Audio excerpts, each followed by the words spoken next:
Përshëndetje miq, tema sot si të shpëtojmë nga një vakt.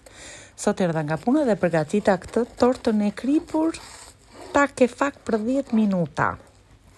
Kisha ja 2 peta sfoljat në frigorifer dhe e mbusha me peshk tono dhe qep të njoma. Thjesht dhe shishëm. Dhe ideale kjo dhe për antipas, kur keni miq e shok, çfarë keni për zemër. Në një tepsi 20 cm për diametër, vendosim petën, e çpojmë i pirun, një tufë me qep të gira imet, krip, piper, vaj ulliri. Direkt në tepsi, pa bërë pjata tepsia të tjera.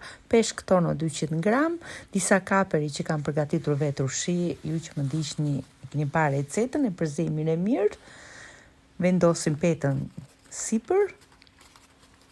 Ideale kjo recetë edhe për vajzat që nuk din të tollin petat, se edhe kështu të mira bën se nuk bëhet xhameti. Jo të gjithë kanë kohë se din që të tollin peta. E çpojmë pak petën me pirun, e lyejmë me të verdhën e vezës. Të bardhën e vezës unë e përdora për supën, nëse keni parë videon e parë.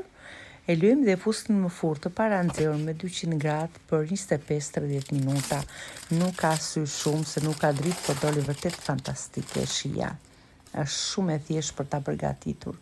Ja kështu e shijova, gjysmën e ngra vetë. Provojeni këtë recetë dhe do më falenderoni. Ju përshëndes. Ciao ciao.